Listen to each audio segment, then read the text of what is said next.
Hello, everyone, and thank you for joining us for this virtual book launch for WorkforceRx, Agile and Inclusive Strategies for Employers, Educators, and Workers. We'd love it if everybody could put their name and organization in the chat so that we all have a sense of who's here. And now I'm pleased to welcome our host, the CEO of Futuro Health and author of WorkforceRx, Ton-Quinlivan. Thank you very much, Michael. Good morning to everybody. This is Ton-Quinlivan. I'm so delighted to have the company of all of you, as well as our guest speakers today, in what I consider a very significant celebratory moment, which is the launch of this, my first book here. I have a newfound appreciation for what it takes to write a book now that I've done it. And so I'm so delighted that you could be here to join in this celebration. I want to give a special call out to the Futuro Health team for sponsoring these events. As you may already know, the proceeds from the book sales will go to support Futuro Health's nonprofit mission, which is to increase the health and wealth of communities by growing the largest network of allied health workers in the nation, starting with California. Allied health workers represent about 65% of the frontline healthcare workforce, and as you know, such an important issue to make sure that we have the workers that we need for the care that we all want. So thanks for letting me do that plug for Futuro Health. And now let's get into the book itself.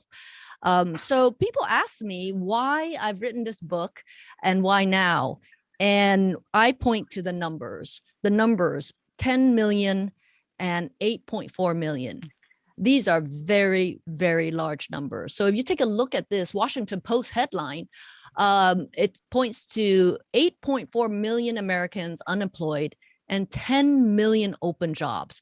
So there are 10 million open jobs where employers can't find the workers, and 8.4 million unemployed who don't have the right skills and can't find the work. So with this, the pandemic creating absolute havoc on our labor market, we need all our engines revving in order to connect people with the right skills at the right time,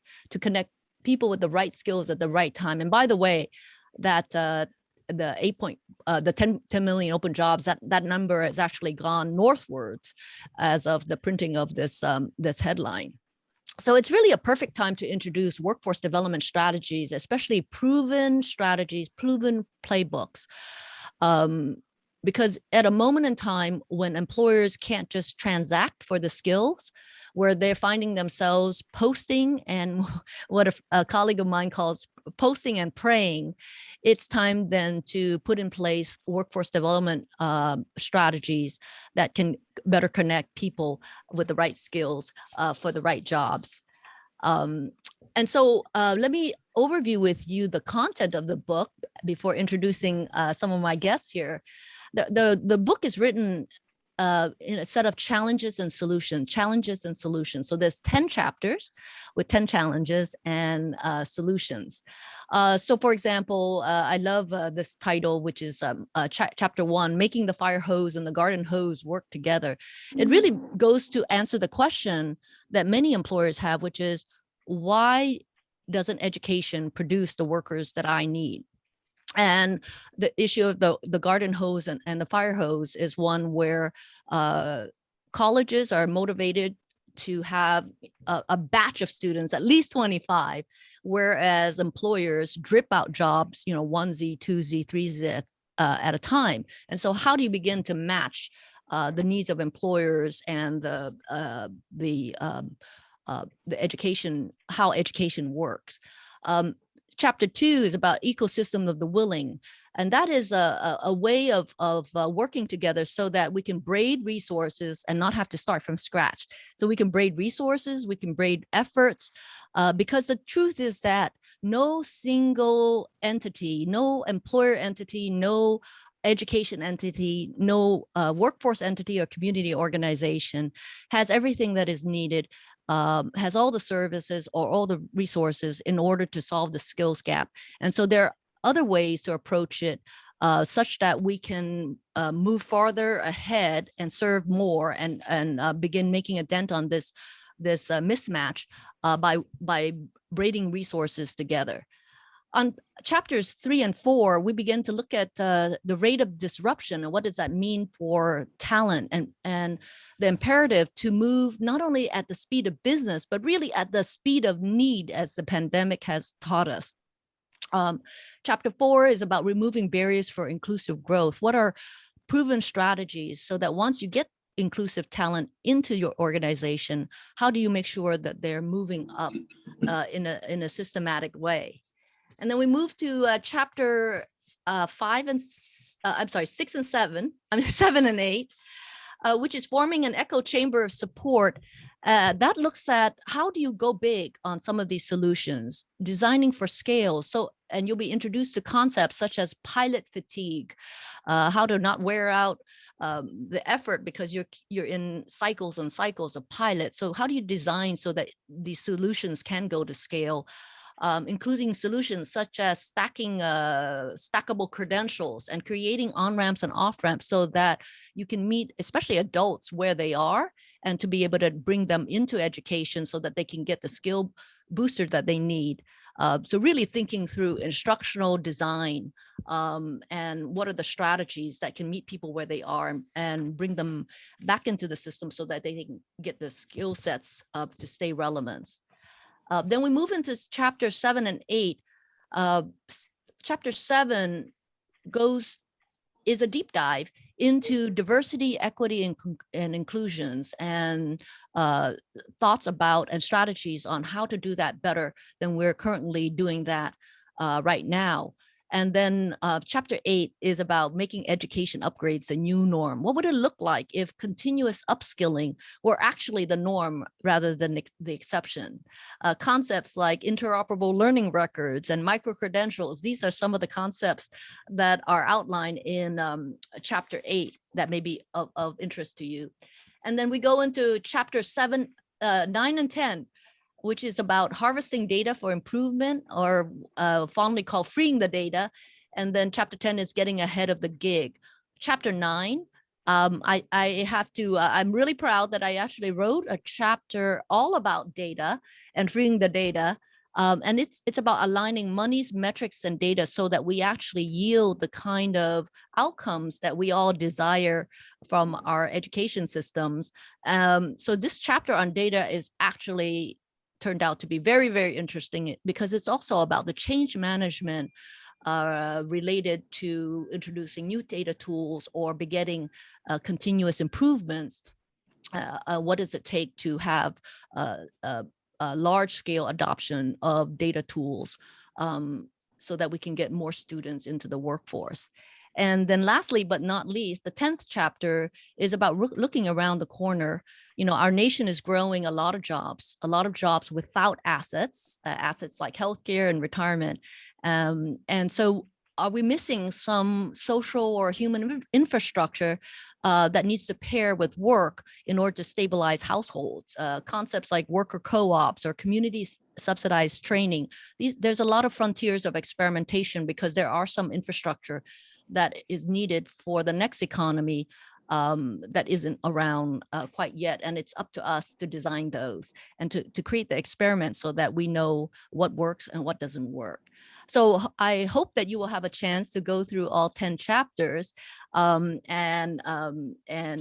see what stories resonate for you in this book, WorkforceRx.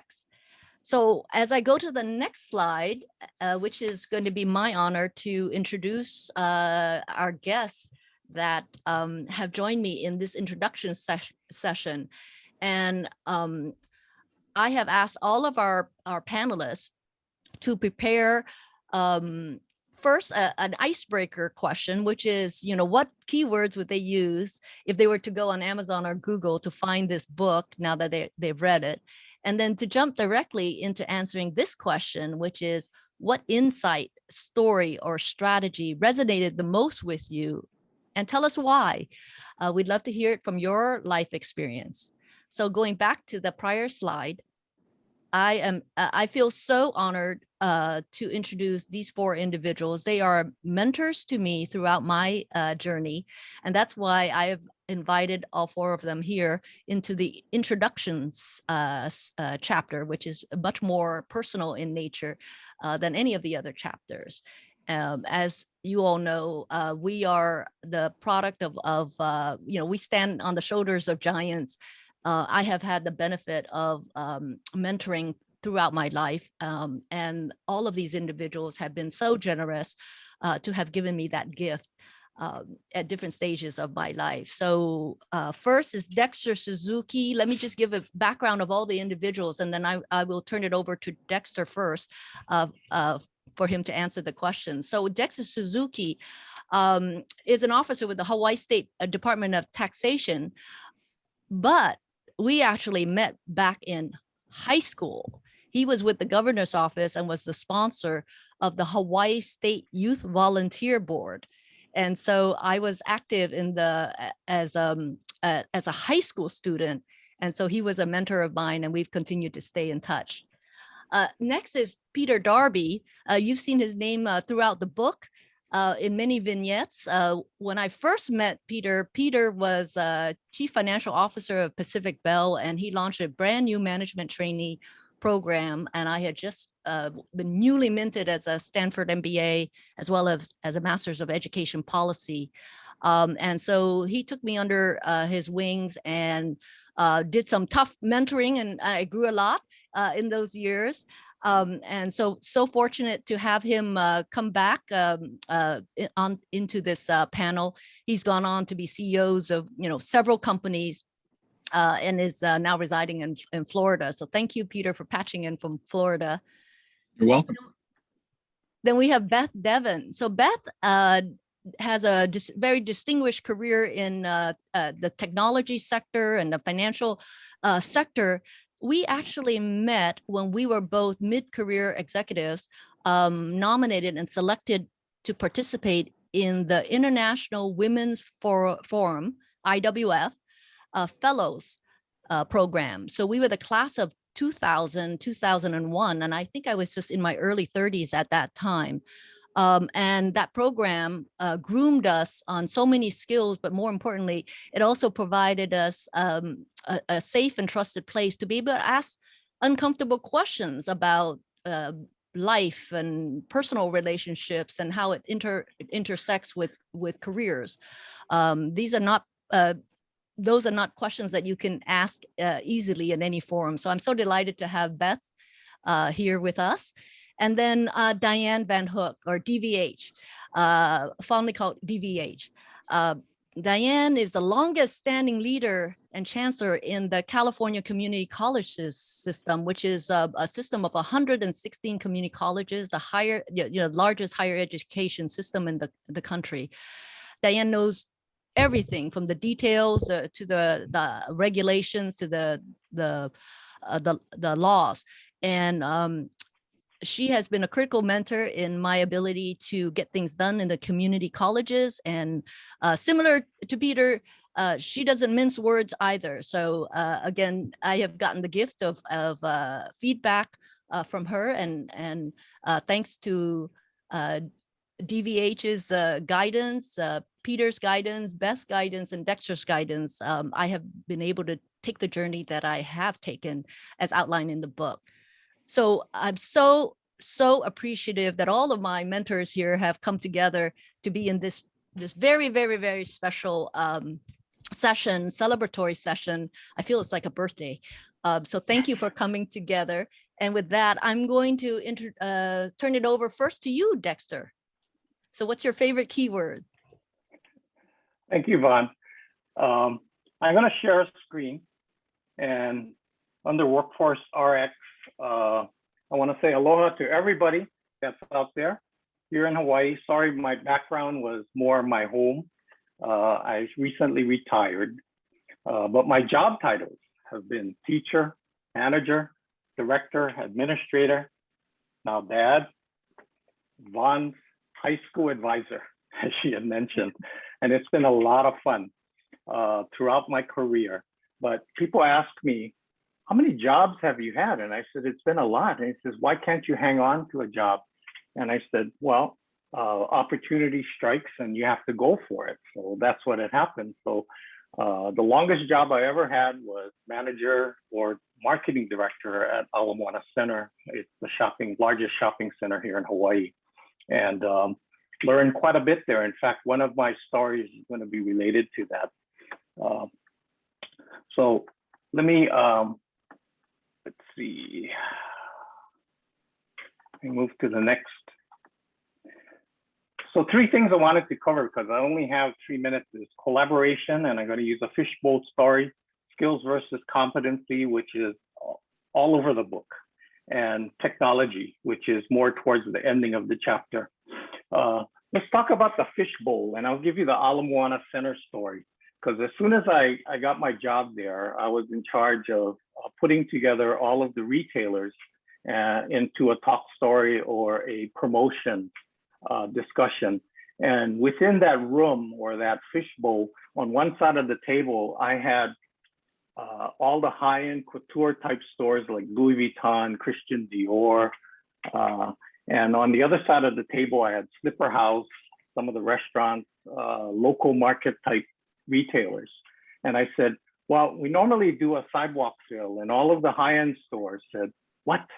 We're not going to put our Louis Vuitton bag on a table outside of our store. Are you crazy? And then the other side, the local retailers are jumping up and down because this is great. We get our products right in front of people. They can touch and feel it. And it was very difficult for me. Even though I put the people together, the table was in the way. And what was hard about this was my skills on how to collaborate and negotiate so that we could do the sidewalk sale. What was important is getting them all on the same page.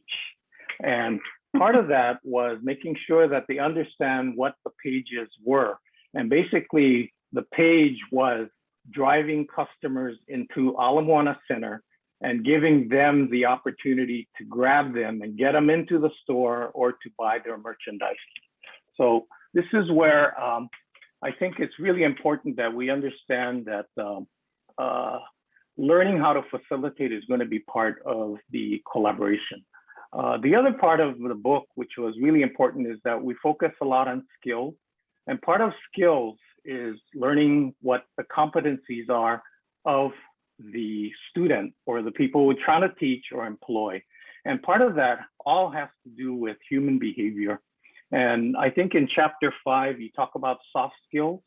And in soft skills, a lot of the employers are saying, well, I can teach them these things like mopping the floor, stocking merchandise, or using a computer, but they don't know how to problem solve.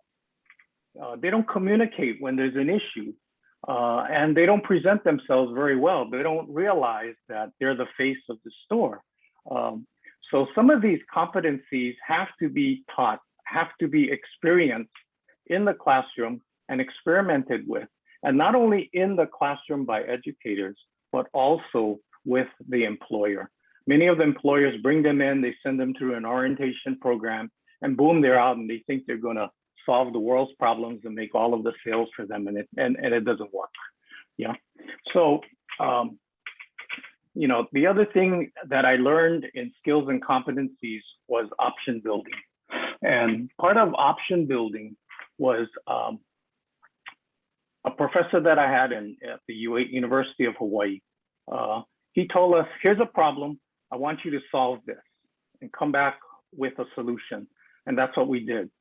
We came back, we shared it with the rest of the class. And then he told us, okay, that's great. Now I want you to go back, and next class, I want you to come up with another option. And we said, okay. We came back again. The third time he said, do it again. And we ended up coming back with 3 different solutions, but every time we came up with a solution, it was based on everybody's collaboration and their own ideas too, their different perspectives on why their solution was better than everybody else's. Come to find out that what my professor was trying to teach me and the rest of the class was thinking skills and option building. And I think part of collaboration and getting everybody together to come up with ideas is understanding different perspectives, and then also stretching your brain to think on how to problem solve, how to communicate, and how to look professional in front of other people. Now, the other part of the book that, and this is the last point I want to make, that we talk about and she gets in and Vaughn gets into, has to do with technology and how robotics are taking over routine tasks that we normally do. But I wanted to point out that the human aspect of employability are the words on the left. Can a robot fairly judge something? Can they be creative and innovative? Can they show compassion? Can they team build? Can they understand reasoning, thoughtfulness, and actually become a role model? Now, I'm sure down the road, maybe this might happen, might not be in my generation, but these are lifelong competencies that I think employers and teachers will need to take into account, that they are part of the human experience that we can all share with them. So that's all I have to say. Thank you very much, Vaughn, for giving me this opportunity. I'm so proud of you and what you've accomplished in this book.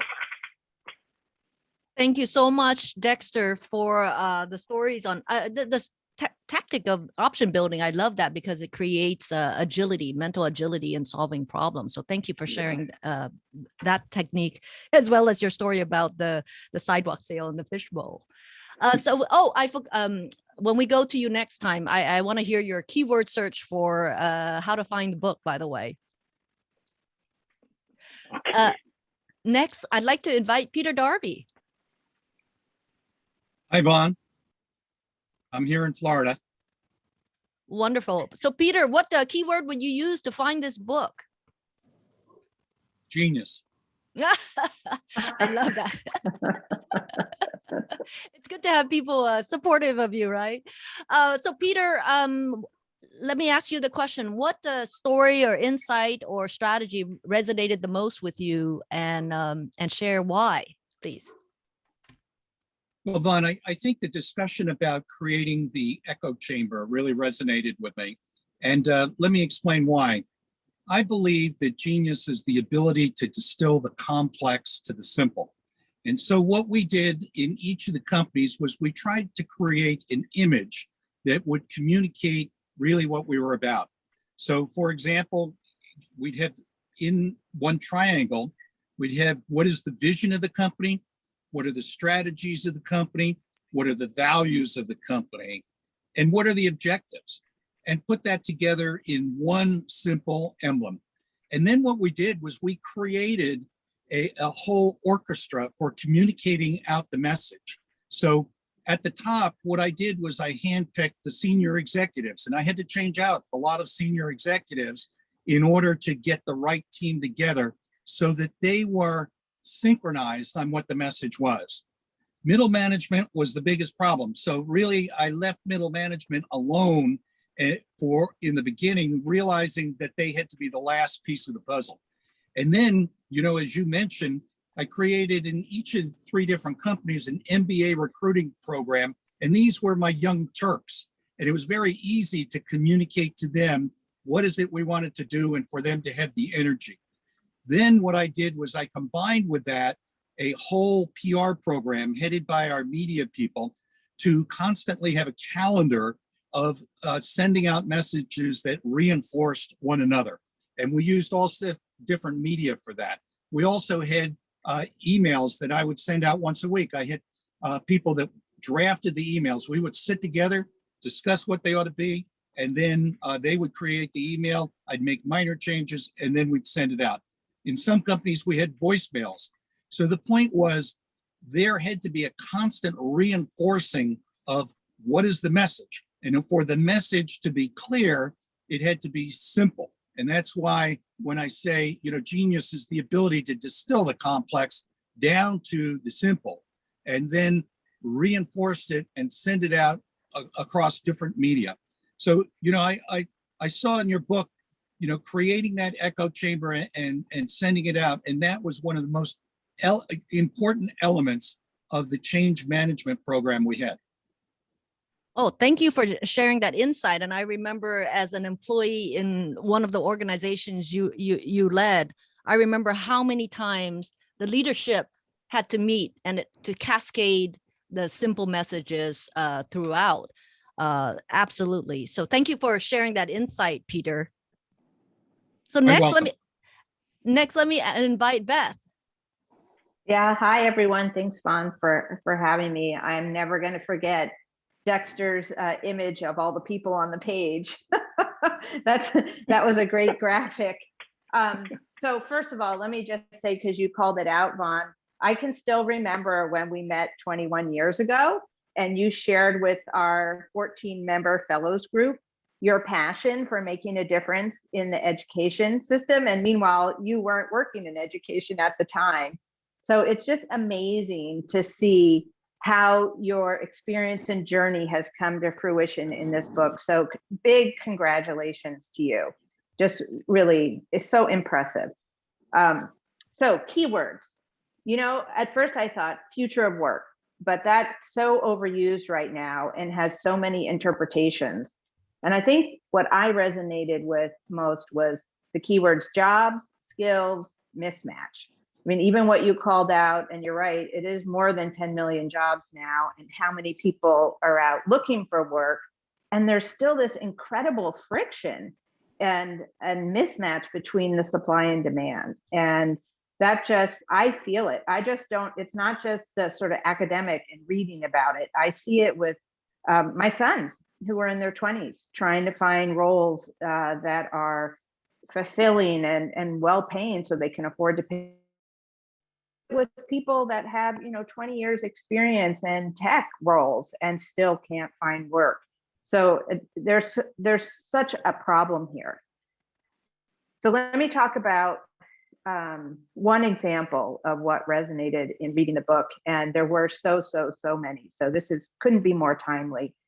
So in chapter 3, you talk about how do we crank out the workforce pipeline to benefit employers.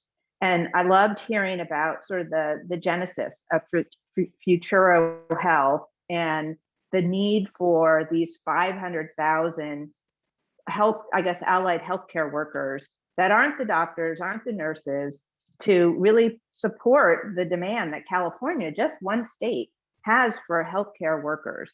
And how are you going to find and train these 500,000 people in time for the growing and aging population in California, which includes me, that are going to need support? And I think you said 8.6 million in your book, which is just amazing. Well, I can draw parallels to this, having been a technology professional my entire career. And I really believe that new methods and a sense of urgency is needed, as well as, you know, sort of dispelling forever the myth that a diverse workforce does not mean accepting lower quality. There are right now in that over 10 million job unfilled roles, between 750,000 and 1 million are tech related roles. That doesn't mean, you know, in the tech world, probably the software engineer or the chief information security officer are the doctors and nurses of technology. There are so many other roles that go into designing, building, operating, and utilizing technology in today's world, which is throughout our homes, our personal lives, but also companies. And really big changes are needed to be able to find enough people to fill these roles. And these roles can be quite fulfilling, and they can lead to bigger roles. I'll call out 2 organizations that I think, Vaughn, you were aware of. One's called Year Up and one's called Genesis Works. Both those organizations are working with underrepresented students and providing them, you know, really basic rudimentary skills and job training and paid internships for entry-level roles in technology, in cyber, some are in accounting. We need more organizations like that, and more companies that work with those organizations to make sure that we are leveraging all the diverse and amazing people that are across the United States to fill these roles. Not everyone needs to be the lead software engineer or the chief technology officer. There's lots of other roles, and this kind of innovative thinking and risk taking is just critical. So I love the stories you told, reinforcing that in technology as well as healthcare, not everyone needs a 4-year degree. Not everyone has to be a software developer. Not everyone has to be a geek or a bro to succeed in these roles. And I think industry can lead the way to take risks on diverse candidates and invest in education and training so that we can set up tomorrow's workforce for success. So thank you for asking. Thank you for writing this book. And I love how you're doing the launch, and I hope it attracts a lot more readers. Well, thank you, Beth, for laying out that the prescriptions laid out in this book are pervasive and ubiquitous to all sectors, and not just healthcare. So thank you for That's making right. that point. So Dianne, let me turn over the mic to you. Thank you very much. So the keywords that I would Google would be what do employers need from us, educators, capability versus pedigree, and applied learning. I appreciated Dexter's great slides and talking a little bit about his role. I grew up and spent summers on a farm in Minnesota. I was just marveling I'm at North Idaho College today because I'm on vacation, and I'm using this thing that's on the wall that talks and follows me and lets me communicate, and was commenting how big of a stretch this is for me, because when I spent time on my grandma's farm in Minnesota, we had an oak telephone on the wall that you cranked and talked to the party operator. And, for me, when I played telephone as a kid, it was 2 Campbell's soup cans with a piece of rope in between. So this is a true experience for me. The words that describe me, I think, are learner, problem solver, teacher, listener, counselor, cheerleader, developer, innovator, and possibility maker. So when I read the book, of course, when Ton-Quinlivan left the community college system, it made me very sad, because I'm not a typical educator thinker. I don't think you need to study it until it grows mold and becomes fossilized. I think that you get out there, and maybe coming from a farm where you're 300 miles away from any technical assistance, still today those farms are, other than they have internet, YouTube now.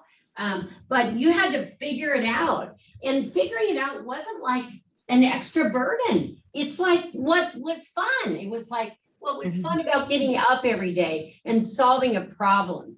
And so I think that that for me, the book resonated in many ways because it reflected my experience with BTQ. It was how can we be more responsive and help our students and our businesses by dismantling some preconceived notions. I'm a firm believer that form or structure should follow the function. And in California, we got a lot of rules. I don't know how many sections of Title V we have, but they would span at least this whole wall if we wanted to actually read them. And they are rules that are developed over time and never updated. And basically, in a lot of ways, it's telling you what you can't do, not what you can do. And as things change so rapidly, we need to lose that structure, and we need to focus on what can we do. So a collaboration that we did that was very inspirational to me early when I came to College of the Canyons. I just started my 34th year in that job. So I've been there for a long time. College has grown from 4,800 students to 30,000 plus. And we didn't used to train any businesses. And now we custom train 800 to 900 businesses a year, even during the pandemic. So we were asked to come in by this company, Aerospace Dynamics International. They had about 50 employees. They had a vision of growing to about 600 employees. They had property already purchased, but what they needed was us to do something called CATIA training, which is a 3-dimensionally interactive software to design parts for the aerospace industry. We had a lunch. 2 of my team went with me. The CFO said, "Can you do this? We're losing $1.5 million a year. We can't hire these IBM trainers to upgrade every time. As soon as we do, HR Textron walks in, offers them a signing bonus, and an increase in salary, and they leave. We're losing, and this was in 1996, $1.5 million a year. Can you do CATIA training? And I'm looking, we didn't have cell phones in those days, or at least not very adept ones. So I said, sure, we can do CATIA training. And then we talked about it, and I said, when do you need this done? And they said, well, we needed to start in January. It was middle of September. And we all were very excited, and he leaves, Bill Barrett, and I'm sitting there with these two women who are part of my team. And I said, does anybody know what CATIA is? And they said, nope, but you know what? We're resourceful and we can figure it out.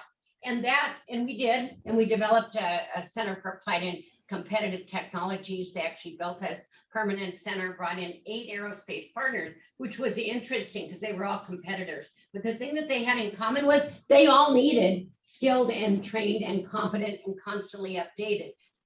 So they figured out how to collaborate around a common passion and a common purpose. And that became our purpose. They, in fact, did grow their employment base over the next 10 or 12 years to over 600 employees. And it was a great lesson for us and reinforced that if you let passion and purpose drive the effort and adjust constantly and say yes first and then figure it out, that you can make just about anything happen. So I love the book. I've ordered 30 copies of it to give to my planning team. We're going to have a book read, because those principles, by the way, they relate to every part of running a college district for me. That could be used in how we hire. Those same chapter titles could be used in how we expand as to education in non-traditional ways. So I'm just thrilled at the book, and I'm thrilled to be able to be part of this. Thank you very much. Thank you, Dianne. And then I'm going to tee up a second question for the speakers, which is, would you, now that you've read the book, would you do anything differently in your career? I would be very curious to have your answers. And I'm also, before you, to give you a little time to think about this question, I'm going to take a author's prerogative to tell a quick story. And I think based on all the speakers' comments, you realize the symbiotic relationship between employers and educators, right? It doesn't work if education educates and throws the talent over the wall. It doesn't quite hit the mark on what employers need. And without the employers being engaged, then the students don't fare as well when they enter the work job market. And it reminds me of a story with Dave Mizell, who, as Peter remember, worked at PG&E, and he headed up the fleet. What was so interesting was that he had about 325 mechanics, and he led one of the largest adoption of electric vehicle fleets in the nation. The company was ingesting electric vehicles faster than the manufacturers can actually train the mechanics. Now, the operational dilemma was that if you, as a mechanic, touch the vehicle without this training, it would void the warranty. So it was one of these, circular issues where there was insufficient training capacity and a whole bunch of mechanics and a whole bunch of cars. And so how do you begin solving that? And the solution that we designed was really to find 7 community colleges whose faculty had the closest knowledge to what was needed. PG&E secured permission from the manufacturer to allow their master mechanic to train these 7 faculty members. And they actually did the training at all hours of the day in a period of 3 months, because remember the mechanics have to work all shifts, like 7 by 24. And in a short period of time, they were able to get that training out. But more importantly, and a lesson that I learned, was that by working with the public institutions, you were able to transfer the skill sets into the permanent curriculum of the 7 community colleges so that the next cohort of students that they train on their own would have this new electric vehicle knowledge.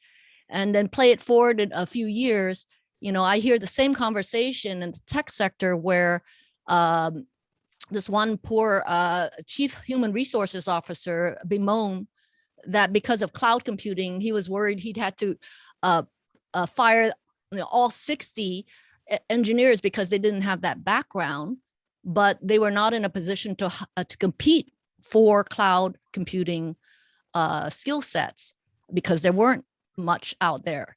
And so I introduced the same concept of, have you considered working with the public system to introduce a new course that then you can cross-train your current engineers, and those that don't want to then can go by the wayside, but at least you already have fit with these engineers.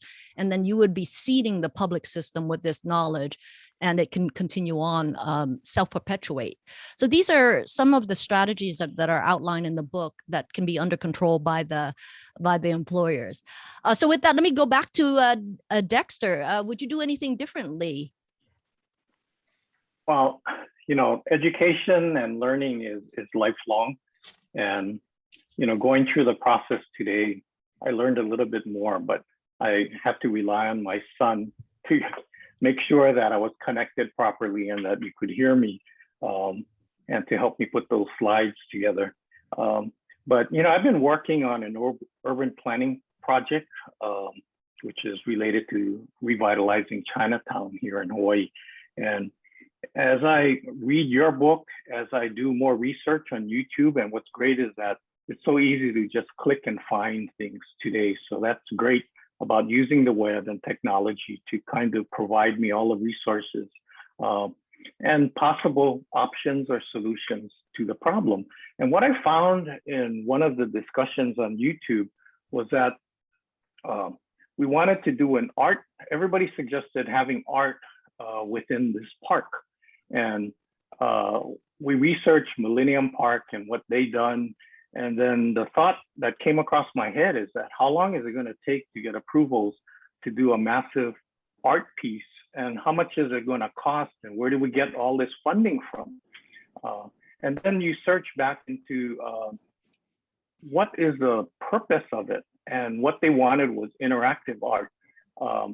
So you wanted the consumers of this art to understand it further and to enjoy it.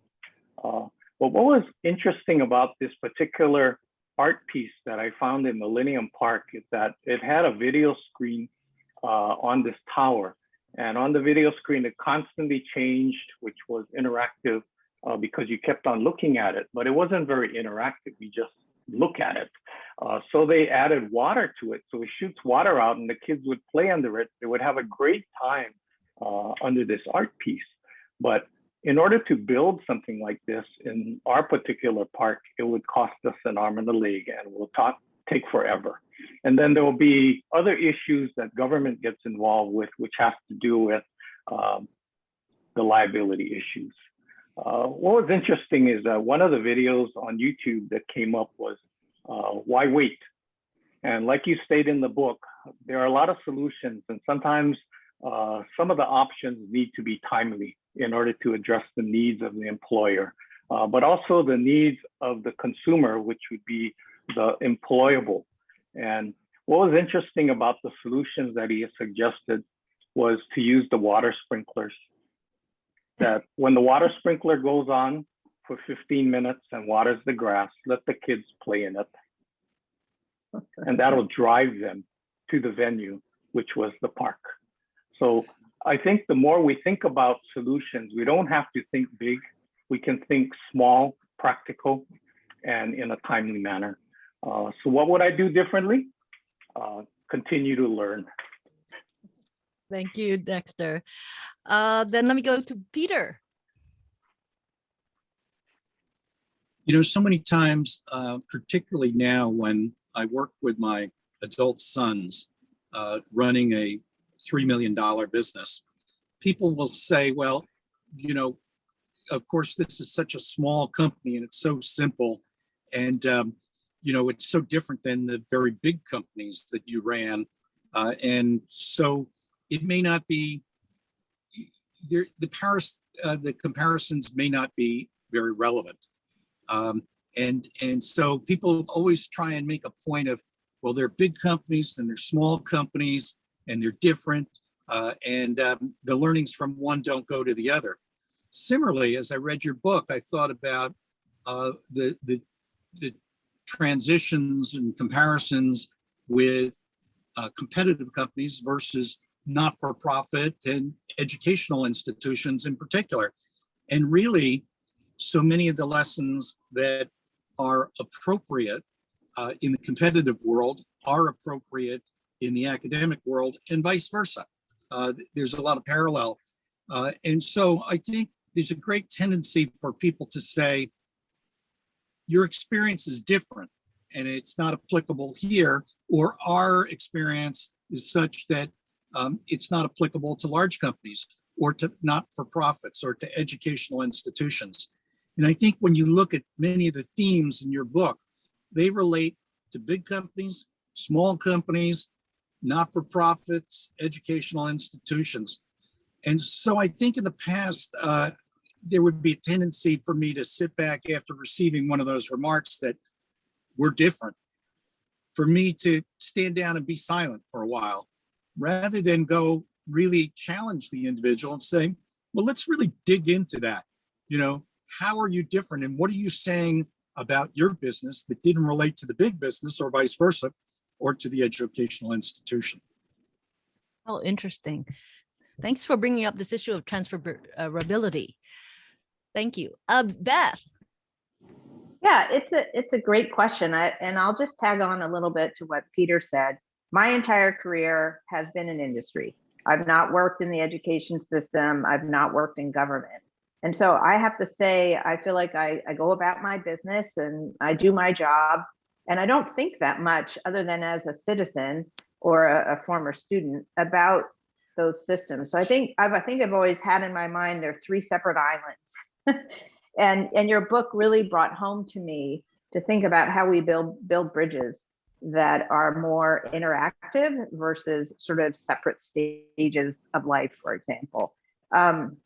One of the ways I want to try to bring that into my day-to-day life now, I work at HEARSTLAB. We invest in early stage, female-founded startups that have some synergy with the broad Hearst Corporation, which is not just a consumer media business. So we invest in B2B data and software companies, healthcare companies, transportation logistics company, financial services companies.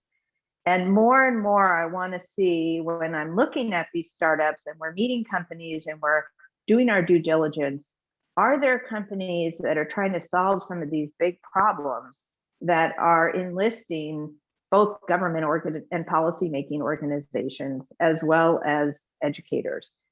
Because a big focus of one of our thesis that we're investing in is focused on future of work. And there are companies out there that are trying to solve some of these problems. So that's just going to be much more top of mind for me. And I'll make sure to share this with the colleagues that I work with. So thank you. Oh, what an interesting insight. All right, DVH, we'll let you wrap up. Thank you. I think for me, it goes back to passion and purpose, but it also goes back into how we approach and engage. I think one of the things that I would do differently is not be as, not have as much need to make sure that what I was going to say sounded smart. I know that's probably very basic, but in education, you know, you're an academic kind of, and you're supposed to be smart.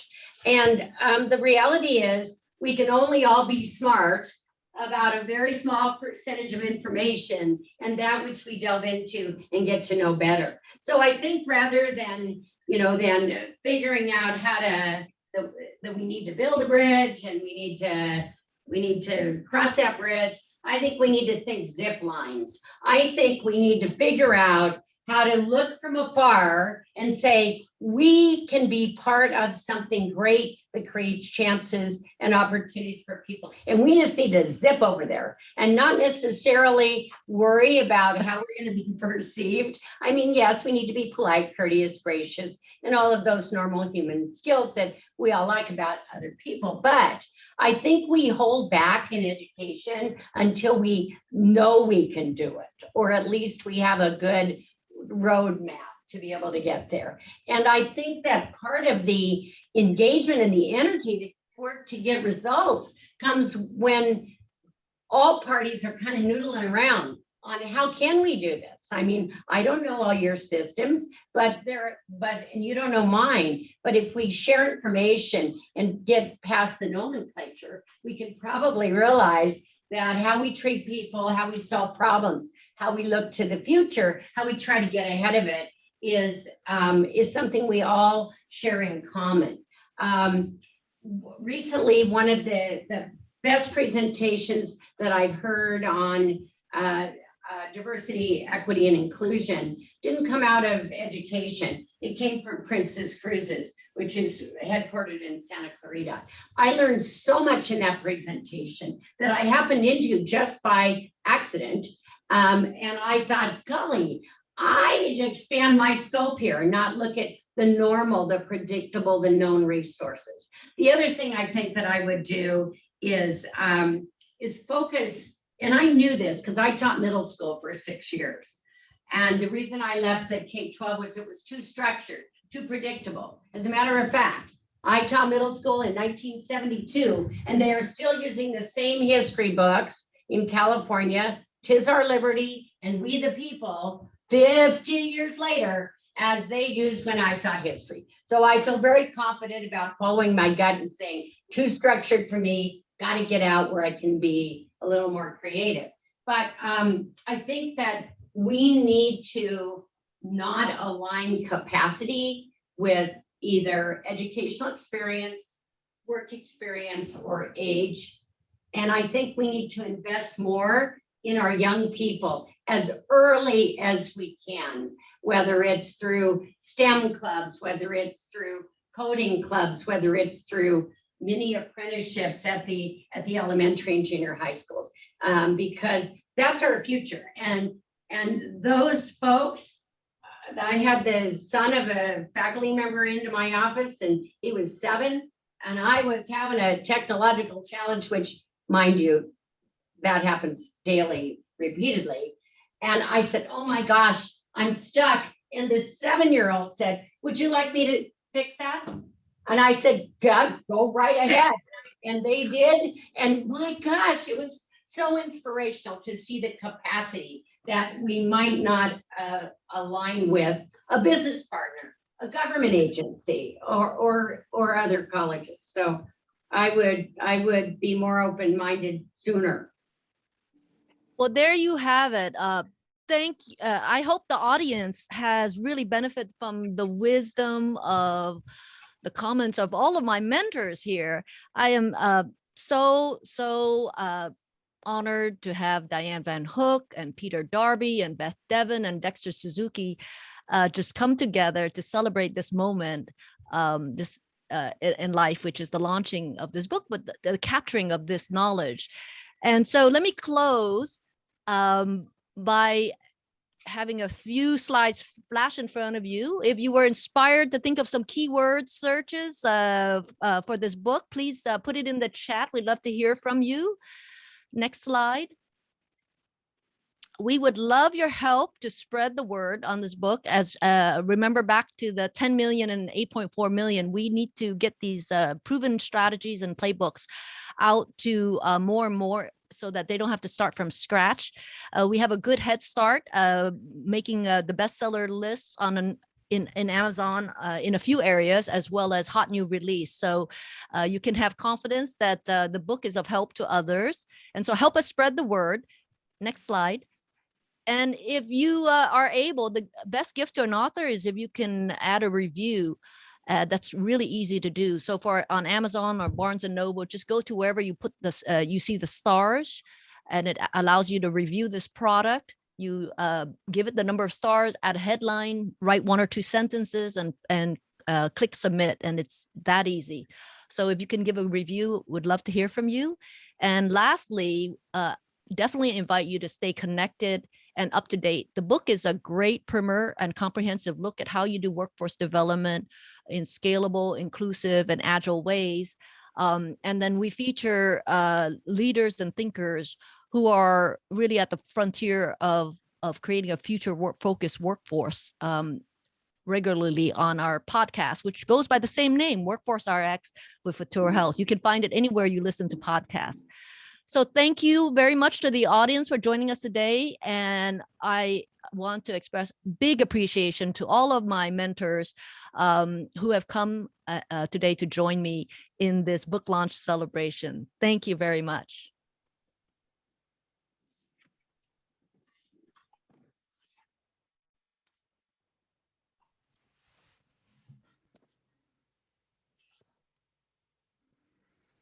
Thank you, everybody.